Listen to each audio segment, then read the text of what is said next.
Hey everybody, welcome to the podcast. This is Justin Carroll. And I am Alex Paul. Alex Paul, what are we doing here today? We're going to be discussing the book Running the Books by Avi Steinberg.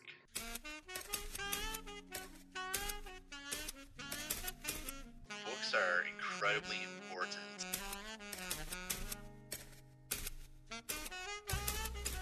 They teach us things about the world.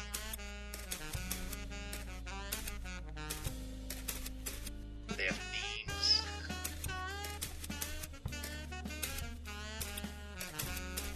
This is going to be an awesome podcast. I can already see it.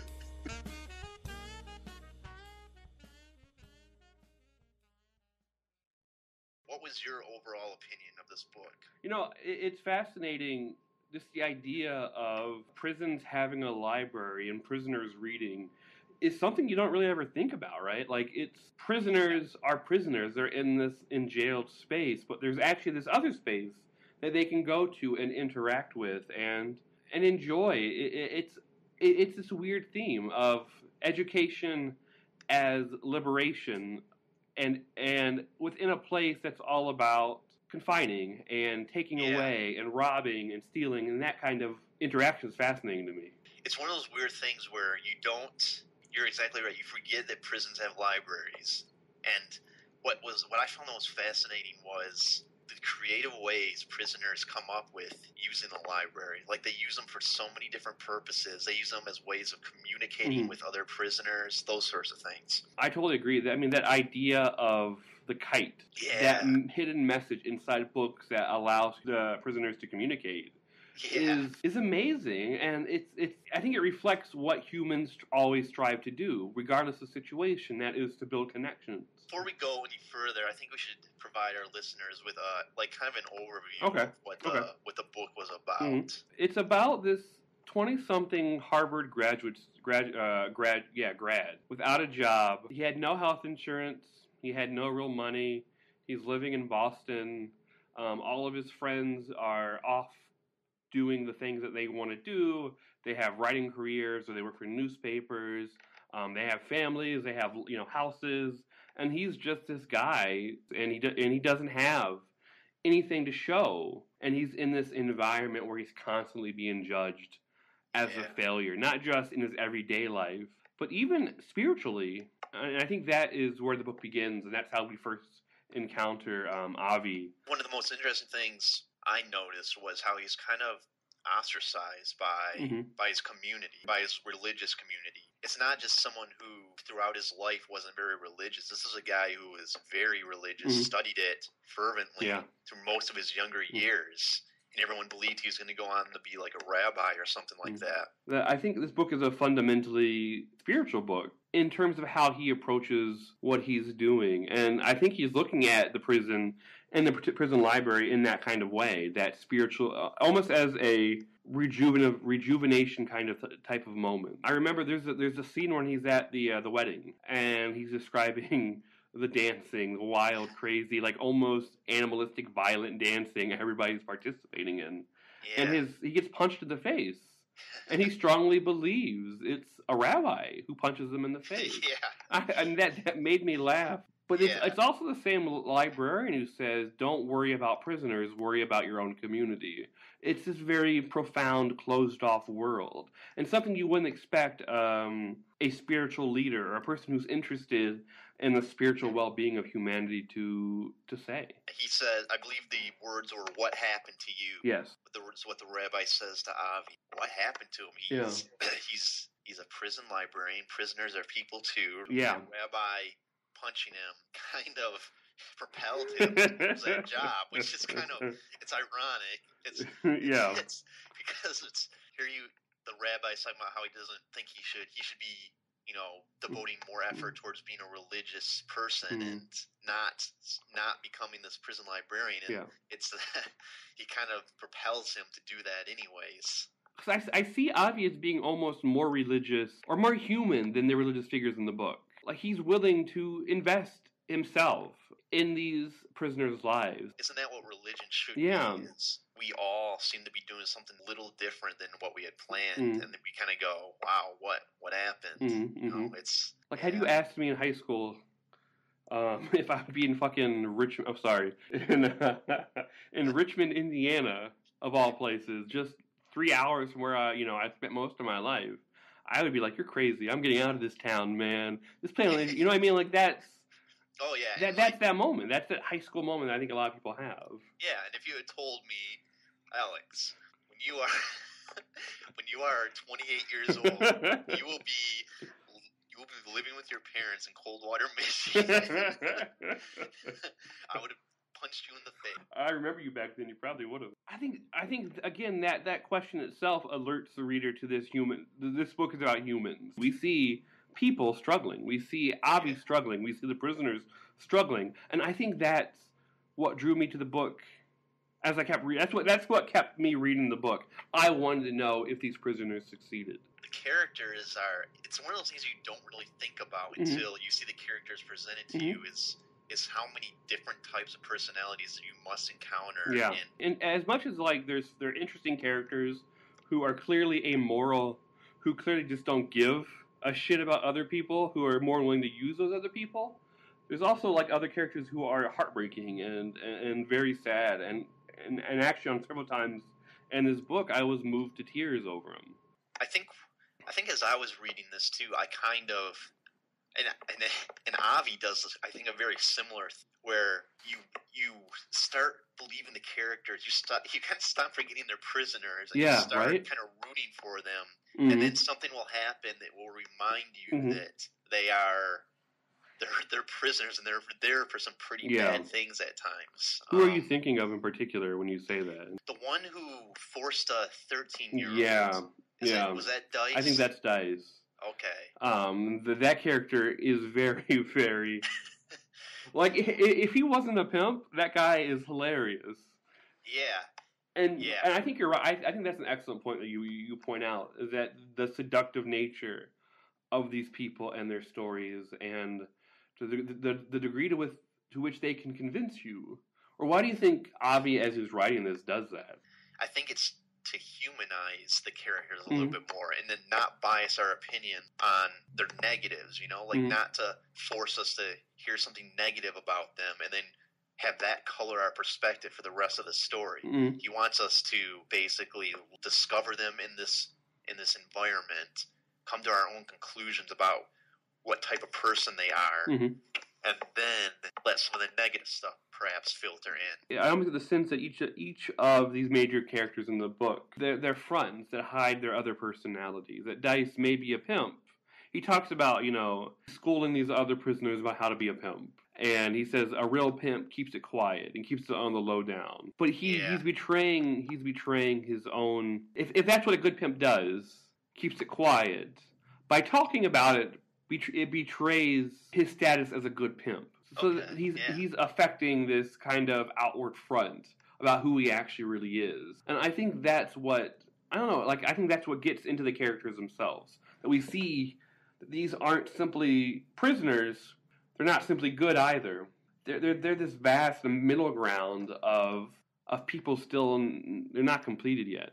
And we're talking about prisoners, and I think that's the issue here.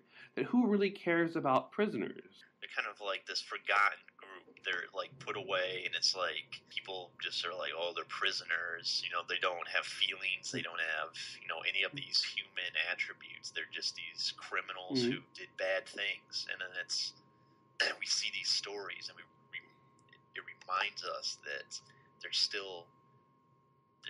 human, very real human elements in their stories. There's no one in this story who had a good life, who had this common middle class, socially economic good life. Yeah, and that was an important part that I was going to bring up too. Is that just kind of going through my list here of characters, these little notes I took. Most of them just had really troubled upbringings. Like I'm looking at one, he was addicted to heroin by the age of 13. In and out of foster care group homes, shelters, prison. I remember the one situation where I believe he was dealing drugs at an incredibly young age, and this is another one, aside from Jessica, where his mom abandoned him, and he had to go find a new place to live because his mom was basically always, drugged out or whatever. And I think sometimes we forget that people don't just like wake up one day and decide I'm going to go commit a crime. Because it's a lot of it for these people was survival. Like it was crime or die basically. And they didn't commit crimes because it was necessarily fun or because it was the right thing to do. It was because they needed to survive and they were in. And some just didn't know better. Some it's what they've been exposed to their entire lives.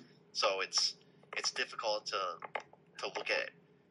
It's difficult as humans to separate the crime they committed from the person, because you want to immediately judge them based on the crime and forget about all these. And you as a historian probably obviously know a lot about how past can affect the present. Oh, definitely. That's the question. When I was reading this book, I was on a train to Chicago, and I was sitting next to this lady on the train, and I was telling her about the book I'm reading and why I'm reading it. And she's like, "Oh, I don't care about prisoners. They did a crime. They're there to, And I totally understand that kind of mentality. You don't go to jail because you did nothing wrong. You go to jail. Hopefully, you don't go to jail because you did nothing wrong. But clearly, that's not the case anymore either, as many of us can finally find examples of that not being true.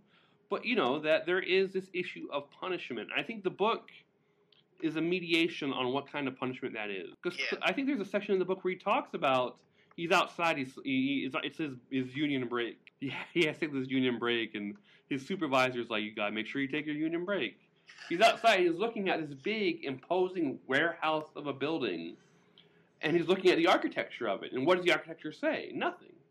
It's blank. It's empty. There's you couldn't look at the building and tell and see and know what it's for.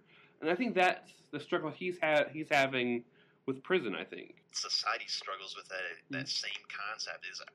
Do we put people in prison to rehabilitate them? Do we put them in prison to punish them? Do we put them in prison? I mean, to prevent them from being able to commit more crimes, like preventative measures, or is it something? Is it all those things intertwined? And it becomes this very complicated thing. Whereas if it's to rehabilitate them, are we really doing a very good job of it when you just put them in prison with other prisoners and then you don't give them access to certain resources? That's why I was very happy to see that they had access to a library because and they had that court ordered or the legal ordered law part of the library where they could research legal issues. To add on to that, he even says the prison's even located in the warehouse district of Boston. So, and that further adds this idea that these people are just being warehoused. Yeah. But even the prisoner, I think this book, everybody in this book knows something about the library.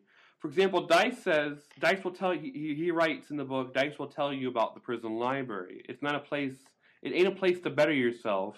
It's a place to get better at getting worse. Yep, I have that written down. Okay, yeah, and that's it's fascinating that there's this dual line, and even the library, which is this hallmark of what it means to be a free democratic peoples. Free democratic peoples have libraries, and they're funded, and they're part of the town. They're part of the town center. But in prison, it's just as nebulous. It's just as conflicted. I'm fascinated by that idea. Prisons or libraries as places of intellectual betterment, but also as places of intellectual worsening, I guess, is the word I can think of. Do you think he's being sincere when he says that, or do you think he's putting on a front as well to try and present himself as being, being worse than what he really is?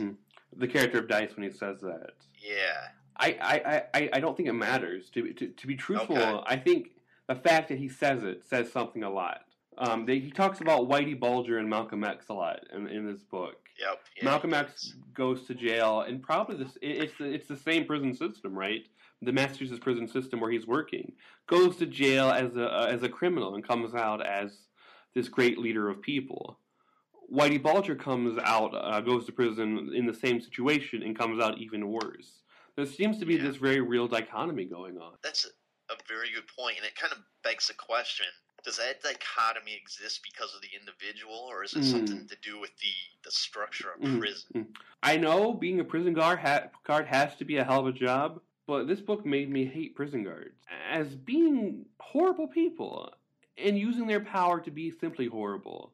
A prison guard, okay, so Avi's leading one of his creative writing groups in the library, correct? Yeah. And in the middle of that, a prison guard goes into that section of the library and sprays or releases some kind of smelly substance and completely causes chaos in the library. It completely disrupts the creative writing class. They can't continue it. They're all covering their noses. They're coughing. It smells. It's terrible. It's not just like, like, oh, we'll get over it. It stinks up the entire library.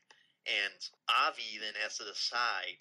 Well, Avi, he confronts the guy that they believe did it, correct? The prison guard. And the prison guard just kind of laughs at him, right? Thinks it's pretty funny. They all do, in fact. Yeah. Most of the prison guards think it was a pretty funny thing to do. And that perhaps Avi's taking things a little too seriously with his creative writing class. At one point, the officer writes a report on Avi, but I can't remember why. Do you remember why he writes the report? Avi turns the prison guard into the superiors. He writes a report on the prison guard, and that causes, a firestorm. The prison guard then decides to make Avi's life even more hellish. and Avi gets in a little bit of a physical confrontation. He knocks a paper out of the prison guard's hand. Yes, that's right. Puts his finger on the prison guard. Yeah. And then the prison guard writes him up, and Avi ends up getting 2-week suspension, I believe. Yeah. Without pay, was it? Yeah, I think it was without pay.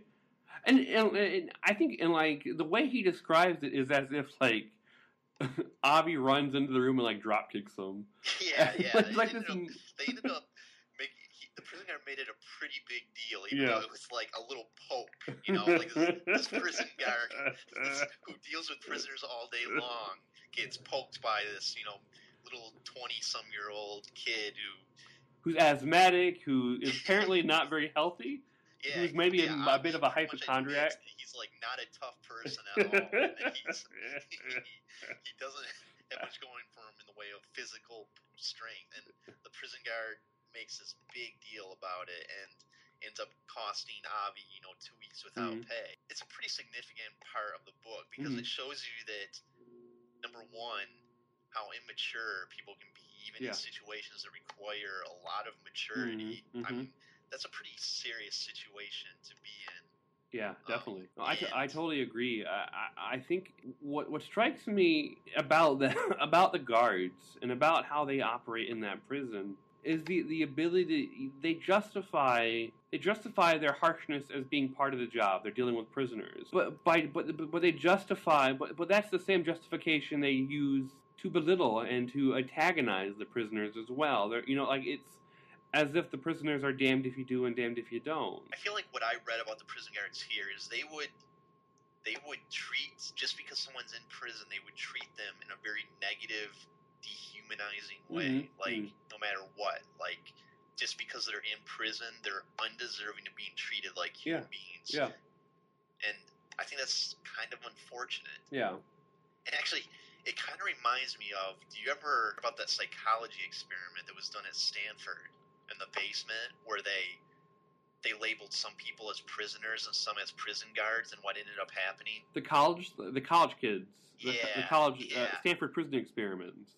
Yeah, that's the first thing that I thought of when I read this, was how quickly you call someone a prison guard. For those who don't know, what ended up happening was they asked for volunteers. We might be getting a little off topic, but we can edit this out. Oh, whatever. They can wait. They can actually listen to this and learn something. What ended up happening was they asked for volunteers to participate in this experiment, and they got their volunteers, all these mentally, physically healthy people, to participate. I mean, it's healthy, but the creme de la creme of society. Yeah. These are the middle class kids who will be in positions of power quite soon. They basically separated them into two groups. One group was prison guards. Other group was prisoners. And they started out by having the prisoners, get arrested in a mock arresting thing and thrown in this basement jail, this makeshift jail that was created in a basement in Stanford. And then the prison guards were responsible for basically running that jail. Mm-hmm. And what ended up happening was they ended up having to shut the experiment down completely after just a few days. It was supposed to go on for like 3 weeks, I think, and ended up going for less than a week, if I remember correctly. Because what ended up happening was the prison guards were abusing the prisoners, like physically, emotionally, mentally, and the prisoners were like basically becoming completely submissive to it. They took the roles to like these crazy extremes, and they didn't give them any guidance. They basically just said, "Here, you're the prison guards, you're the prisoners," and they ended up basically creating this really crazy situation where the prison guards were being really rough on the prisoners just because they, in the name of being a prison guard, and it's kind of what happens in this book. You've got to be this tough, macho prison guard, and I guess you're expected to behave a certain way, and you see maybe some other of your friend prison guards behaving that way, so you start doing that too, and it completely dehumanizes the prisoner. The process to have it redressed are in the hands of the people who are jailing you, that you can't escape, that you're stuck, and that has to be, it's dehumanizing. I think you're right. That word is apt. I think there's enough experiments, modern experiments, that justify calling humans bastards. But people, under the pressure of just a scientist in a white lab coat, they don't even know if it's actually a real scientist, will continue to push that button or turn that knob and shock that person until that person stops screaming. It doesn't take. And the people who resisted most, and this is the fascinating aspect of it, that it's everyday people, me, you, all, everyday people who have regular lives would do it. The few people who did resist it were people who had histories of mental issues, were in jail before, were poor, who had no jobs, who may have been homeless in the past. Those people refused to shock. That only the outsider knows what it means to be human. Authority, like people at the hands of authority will do some pretty screwed up stuff. Easily, it's so easy to get humans to be cruel. It's that the issue of the Holocaust as being something only Germans would do. Any small town American, you could find enough people in a small American city to run a concentration camp. And we built a prison system along those same lines. I wonder if we're just comfortable with scapegoats. I wonder if that's the price some people pay, and we're okay with that.